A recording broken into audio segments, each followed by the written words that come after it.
अध्यात्म विज्ञान कोई धर्म या संप्रदाय नहीं है, ये स्पिरिचुअल साइंस है जो कुदरत के कानून पर आधारित है।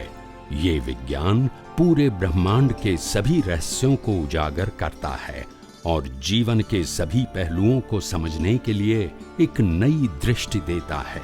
इसी को आर्ट ऑफ विजन कहते हैं, दुनिया को देखने की एक नई दृष्टि, जो अध्यात्म विज्ञानी परम पूज्य स्वामी श्री कमलेशानंद जी के निर्देशन में सनातन सत्य का अनुसंधान कर हमारे जीवन को प्रकाशित करे। जय सच्चिदानंद। शरीर है, आत्मा है और तीसरा प्रतिष्ठित आत्मा है, जो नई नई प्रतिष्ठा करता है अपने ज्ञान दर्शन के मुताबिक। उसी से कर्म बनते हैं और एक कर्म को कॉज कहते हैं और पूरी लाइफ के कर्मों को, बंच ऑफ कर्मों को कॉजल बॉडी कहते हैं। क्या कहते हैं? उसको सिंपल भाषा में कारण शरीर बोलते हैं। क्या बोलते हैं? और कुदरत कारण शरीर के आधार से इफेक्ट बॉडी देता है। ये इफेक्ट बॉडी है, ये हमारी एक कुदरत ने दिया हुआ इंस्ट्रूमेंट है। मैंने पहले बताया ना, 4 प्रकार का इंस्ट्रूमेंट है, मनुष्य, पशु योनि, नरगति और देवलोक। 4 प्रकार का मशीन कुदरत प्रोवाइड करती है। जैसा आपका कर्म इंस्ट्रूमेंट कुदरत का था और कुदरत के पास, और चलाने की शक्ति भी कौन देता है? जो मैंने पहले बता दिया। ये इंस्ट्रूमेंट कुदरत का है, चलाएगा कौन? कुदरती। हवा पानी खुराक कौन देगा इसको? इसको पाचन करके ब्लड बना के पूरी बॉडी में कौन फैलाएगा? समझ में आया? स्वामी जी, हम इस जन्म में जो तो शरीर जो है उसको 3 शब्द से समझो। शरीर का क्रिएटर, ऑपरेटर, डिस्ट्रॉयर। हिंदी भाषा में शरीर को बनाने वाला, चलाने वाला, अंत करने वाला कुदरत है। हम शरीर नहीं है, शरीर को बनाते नहीं है, शरीर को चलाते नहीं है और शरीर का अंत भी हमारे हाथ में नहीं है। बस, तो ये सब्जेक्ट क्या हो गया? अभी शरीर पुरुषार्थ करेगा, वो सब्जेक्ट नहीं रहेगा। यस और नो? उनके पास फ्रीडम नहीं। ये प्रोग्राम से चलता है। किसे चलता है? पिछले अवतार के कर्मों के प्रोग्राम से ये चलता है। उनके पास कोई फ्रीडम नहीं। और प्रोग्राम बनता है ज्ञान दर्शन से। वो मिथ्या भी हो सकता है, सम्यक भी हो सकता है। और आत्मा वो क्या है? आत्मा वो कैटालिस्ट है। कैटालिस्ट को क्या बोलते हैं? विटनेस कहो, साक्षी कहो, जिसकी हाजिरी में कर्म बनता है और जिसकी हाजिरी में कर्म की भुगतान होती है। मगर वो विटनेस है। विटनेस समझते हैं ना? साक्षी। वो कर्म बनाता भी नहीं है, भुगतान भी नहीं करता है। मगर आत्मा की हाजिरी के बिना कर्म बनेगा भी नहीं और भुगतान भी नहीं। मुर्दे को भुगतान भी नहीं कहेंगे और नया कर्म भी नहीं। उनकी हाजिरी से होता है, मगर वो बनाते हैं और वो भुगतान भी करते हैं। मगर उनकी हाजिरी में कर्म बनेगा तो भुगतान करना ही पड़ेगा। समझ में आया? तो ये शरीर का हो गया। अभी प्रतिष्ठित आत्मा वो ज्ञान दर्शन है। ज्ञान दर्शन वो आपके अनंत अवतार का डेवलपमेंट है। क्या है? वो डेवलपमेंट का आप यूज कर सकते हैं नए कर्म बनाने में। चाहे तो कर भी सकते हैं, नहीं भी, वो आपकी मर्जी है। मैं चोरी करने को सही भी मानूं, नहीं भी मानूं, मेरी मर्जी। या सुन लो, मैं किसी को गुस्सा करूंगा तो ये कबू कहूंगा कि गुस्सा नहीं करना चाहिए, और ये भी बोल सकता हूँ गुस्सा करना चाहिए। दोनों मान सकता हूँ, वो मेरी मर्जी है ना, वो मेरा ज्ञान दर्शन है। अवस्था तो आएगी, अवस्था मेरे हाथ में नहीं है, मगर ज्ञान दर्शन मेरे हाथ में है, जिससे कर्म बनते हैं। समझ में आया? तो ज्ञान दर्शन से नए कर्म की प्रतिष्ठा होती है, एस्टैब्लिशमेंट। इसको कहते हैं कॉज। और सभी प्रकार के लाइफ के कर्मों को कॉजल बॉडी यानी कारण शरीर बोलते हैं। और कारण शरीर के बेस पर कुदरत 4 गति में से एक गति का इंस्ट्रूमेंट देते हैं कर्मों की भुगतान। समझ में आया है कि नहीं आया? हम डिसाइड नहीं करें कि हम देवलोक में जाए, नरक लोक में जाए, पशु लोक में जाए, मनुष्य लोक, हम डिसाइड नहीं कर सकते हैं। यस और नो? हमारे कर्मों को कुदरत डिसाइड करेगी, ये कर्मों का फल कौन सी योनि में देना है, कौन सी गति में देना है, वो कौन तय करेगा। और तय करने के बाद बॉडी भी कौन देगा, संजोग भी कौन देगा। हम पैदा होते हैं, माँ बाप कौन देगा, भाई बहन। हम सेलेक्ट करेंगे नहीं करेंगे, ये कुदरत का काम है। उसको कहते लॉ ऑफ कुदरत का कानून। और कुदरत के कानून के ऊपर कोई नहीं है। 63 लाख साल का पुरुष भी कुदरती कानून के अंदर है, मन वचन का है, आत्मा नहीं। आत्मा कुदरती कानून के दायरे में नहीं आता है, मगर शरीर किसी का भी है तो उसी के अंडर में आएगा, क्योंकि शरीर देने वाला, चलाने वाला, अंत करने वाला कौन है, किसी का भी शरीर। मतलब उसमें किसी की चलेगी नहीं। आपको कोई भी पोस्ट मिले, तीर्थंकर हो, चक्रवर्ती हो, फिर भी आपका कंट्रोल नहीं। श्वास आपको कुदरत ही देगी, बोलते नहीं है। चक्रवर्ती हो तो भी, और तीर्थंकर हो तो। हवा पानी कुदरती देगा, आप समझे ना। और कुदरती आपके आयुष्य कर्म को खत्म करेगी, बोलते नहीं है कि हम करेंगे। तीर्थंकर के आयुष्य कर्मों को भी कुदरत खत्म करेगी, क्योंकि इसका कंट्रोलर कौन है। समझ में आया। तो शरीर अलग है, प्रतिष्ठित आत्मा अलग है, और मूल आत्मा तो तीनों क्या है, और तीनों का रोल भी क्या है। शरीर मात्र कर्मों के भुगतान का साधन है, प्रतिष्ठित आत्मा मात्र कर्मों का उपार्जन करने का साधन है, और आत्मा साक्षी। तीनों का रोल क्या है। और लास्ट बर्थ में प्रतिष्ठित आत्मा नहीं होता है, क्योंकि अगले अवतार में अज्ञान क्या हो गया है, फिर उसका रोल। फिर भी लास्ट बर्थ में शरीर भी रहेगा और आत्मा भी, मगर जैसे ही कर्म खत्म हो जाएगा आत्मा कहाँ जाएगा, क्योंकि नया कर्म, क्योंकि कर्म बनाने वाला है, क्योंकि अज्ञान। ये बात समझ में आती है कि नहीं आती है। अज्ञान है तो प्रतिष्ठित आत्मा है ही, और कर्म भी। अज्ञान नहीं है तो प्रतिष्ठित आत्मा भी नहीं है। प्रतिष्ठित आत्मा की उत्पत्ति एकेंद्रिय के अज्ञान से होती है। अज्ञान यानी रिलेटिव सत्य का ज्ञान। अज्ञान का मतलब रिलेटिव सत्य का ज्ञान, और विज्ञान मतलब यूनिवर्सल ट्रूथ ज्ञान, जो सबके लिए एक था, एक है और एक ही। वो व्यू पॉइंट। अज्ञान तो व्यू पॉइंट है, आपको जो पसंद है वो दूसरे को पसंद नहीं, वो व्यू पॉइंट है। कुदरत का कानून व्यू पॉइंट। तो दुनिया कुदरती कानून से चलती है। और कुदरत का मतलब क्या है वो भी जान लो, जो पहली बार आए। कुदरत का मतलब होता है 6 सनातन तत्व। क्या बताया, 6 सनातन तत्व। सनातन का मतलब होता है जिसकी उत्पत्ति और नाश नहीं, इसको क्या कहते हैं, सनातन। और जैन धर्म में उसको शाश्वत बताया। क्या बताया, सनातन का दूसरा नाम शाश्वत, और इंग्लिश में कहते हैं परमानेंट। क्या बोलते हैं, तीनों का मीनिंग एक ही है। शाश्वत का मतलब था, है और वो 6 तत्वों का एक नाम है कुदरत। और 6 तत्वों में सिंपल भाषा में बता देता हूं। चेतन यानी आत्मा, जड़ यानी मैटर। ये 5 इंद्रियों से जो अनुभव में आता है सब जड़ है। चेतन कभी इंद्रियों से दिखता या अनुभव में आता नहीं। समझ में आ गया। ओके, यानी 5 इंद्रियों से जो दिखता है और जो अनुभव में आता है वो जड़ ही है, जड़ की अवस्था है, चेतन। यानी क्या जड़, वो प्रश्न पूछने की जरूरत नहीं रहेगी अभी। तो पहला चेतन बताया। चेतन क्या है वो मैंने पहले बता दिया। चेतन का मतलब वो चेतन है, अविनाशी है और सभी प्रकार की अनंत शक्तियों वाला है। समझ में आया, वो चेतन है। जड़ क्या है वो मैंने बता दिया। जड़ परमानेंट है, अवस्था के रूप में क्या है, टेम्पररी। मगर तत्व के रूप में है,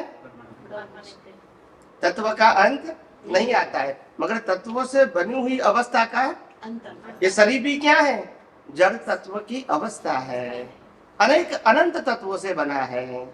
तत्व परमानेंट पर अवस्था समझ में आया? दो बताया, चेतन और फिर तीसरा तत्व गति सहायक। क्या बताया? सूर्य, चंद्र, ग्रह, नक्षत्र, पृथ्वी, हवा, इंसान, ब्लड सर्कुलेशन, डाइजेस्टिंग, व्हीकल, सब क्या करता है? मूव करता है। यस और नो? तो तत्व परमानेंट, अवस्था अवस्था को सहायक क्या है? गति सहायक। चौथा तत्व स्थिति सहायक, यानी स्थिर होना। समझ में आया? जी। अगर गति सहायक तत्व ही होता है तो हम दौड़ते ही रहते, रुकते ही नहीं, फिर कैसे रुकेंगे? समझ में आया? तो वो स्थिति सहायक तत्व का मतलब स्थिर होना। हमारी बॉडी के अंदर जो ऑर्गन है, ऑर्गन समझते हैं ना जी। वो गति सहायक है, स्थिति सहायक है? स्थिति सहायक। बोलिए। स्थिति सहायक। बोलते नहीं है। ये बोले तो आपने बोल दिया क्योंकि उनको मालूम है, आपने बिना कॉपी कर दिया। कॉपी में मेहनत नहीं होती है। नहीं तो सोचते कि गति कहूं स्थिति कहूं। ये लोगों को मालूम है। ऑर्गन स्थिति सहायक होते हैं और ब्लड सर्कुलेशन और ब्रीदिंग गति सहायक। दोनों को रिलेटेड, समझ में आएगा? को रिलेटेड, एक दूसरे के पूरक, एक दूसरे के पूरक है। पांचवा तत्व है समय तत्व, टाइम। कोई भी अवस्था कहो, कोई भी संजोग कहो, वो समय तत्व से नापी जाती है। यस और नो? बिना समय तत्व लाइफ संभव नहीं है। किसी की भी लाइफ नापनी है तो समय तत्व, एक्सपायरी डेट क्या बोलते हैं, ऐसे उसकी भी एक्सपायरी डेट है ही, छपी नहीं है, बस एक डेट छपी है, date of birth. Date of expiry बाद में आएगी, आएगी तो जरूर। यस के ना? फिर बाद में दोनों छपेगी, तब हमारा फोटा होगा। फिर हम बोलते नहीं है। यस और नो? एक्सपायरी डेट तो है, हमको मालूम। तो समय तत्व पांचवा तत्व, और छठा और लास्ट तत्व स्पेस। स्पेस समझते हैं ना? स्पेस मतलब अवकाश, आकाश, जिसमें ये एक्टिविटीज विदाउट स्पेस होगी। अगर यहाँ स्पेस नहीं है तो हम बैठ सकते हैं? नहीं बैठ सकते। अगर बॉडी में स्पेस नहीं होती तो सांस ले सकते हैं? ब्लड सर्कुलेशन हो सकता है? स्पेस है तभी होता है ना। यानी कोई भी प्रकार की एक्टिविटीज के लिए स्पेस। तो 6 तत्व जो है वो 6 तत्व का एक नाम है कुदरत। क्या है? आया समझ में? 6 तत्व का एक नाम है कुदरत। और ये जो कुदरत है वो कुदरत का दूसरा नाम था जनरेटर, ऑपरेटर एंड डिस्ट्रॉयर। क्या था? वो जनरेट करता है, ऑपरेट करता है और उसका शॉर्ट फॉर्म था गॉड, GO, और लोगों ने गॉड बना दिया। कुदरत को क्या बना दिया? एक्चुअली कुदरत का स्वभाव है क्रिएटर, ऑपरेटर और आप समझे ना? मगर दुनिया ने तो क्या बना दिया? गॉड। समझ में आया कि नहीं आया? गॉड का मतलब हम इसको भगवान कहते हैं, इंग्लिश में इसको कहते हैं गॉड। समझ में आया? ऐसा है। तो ये 6 तत्वों से पूरी सृष्टि बनी हुई है। चेतन, जड़, गति सहायक, स्थिति सहायक, टाइम एंड स्पेस। ये 6 तत्वों से पूरा ब्रह्मांड बना हुआ है और 6 तत्वों से शरीर भी, और इसीलिए पिंडे सो ब्रह्मांडे, ब्रह्मांडे सो, जिससे पिंड बना है उसी से ब्रह्मांड बना है, उसी तत्वों से। और जिस तत्व से ब्रह्मांड बना है उसी तत्व से, पिंड बनाए यानी पिंड और ब्रह्मांड में तत्व के रूप में अंतर नहीं। समझ में आ गया। यानी पिंड वो ब्रह्मांड का ही हिस्सा है, पार्ट ऑफ। क्या बताया, समझ में आया? ये ब्रह्मांड का ही हिस्सा है, पार्ट ऑफ, सेम क्वालिटी, वही पांच तत्व जिससे ब्रह्मांड बना उसी तत्व से पिंड बना है। यहां भी चेतन है, जड़ है, गति सहायक है, स्थिति सहायक है, टाइम है, और है कि नहीं?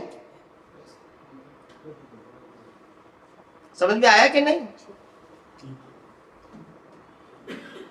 कहने का मतलब ये छह तत्वों का एक नाम है कुदरत। मगर तत्व अपने आप काम नहीं करेंगे, तत्व काम करने में सहायक है, वो खुद काम, तो वो कैसे काम करेंगे? कुदरत, तो क्या कुदरती कानून के मुताबिक काम करेंगे। कौन से टाइम में सूर्योदय करना है, सूर्यास्त करना है, कभी बारिश, कभी ठंडी, कभी गर्मी, कभी ज्वार, कभी भाटा। समझ में आया कि नहीं? ये सब डिसाइड होगा कुदरती कानून से। कब सूर्य ग्रहण होगा, कब चंद्र ग्रहण होगा, वो किसका कानून रहेगा? वो फिक्स है कि एफएजेड है? फिक्स है। हमारे किताबों में भी लिखा गया, अब नेक्स्ट सूर्य ग्रहण कब होगा वो भी बताएंगे, बोलते नहीं है। तो फिक्स है कि हमने फिक्स किया? वो किसका कानून? क्या हमारा कानून, गवर्नमेंट का कानून? ये बारिश होती है, ठंडी गर्मी होती है, धरती कम होता है, गवर्नमेंट का कानून है। सुनामी आती है, किसका कानून? किसी का जन्म होता है, किसका कानून? किसी की मृत्यु होती है, किसका कानून? तो कुदरती कानून से कोई भी जीव बाहर हो सकता है?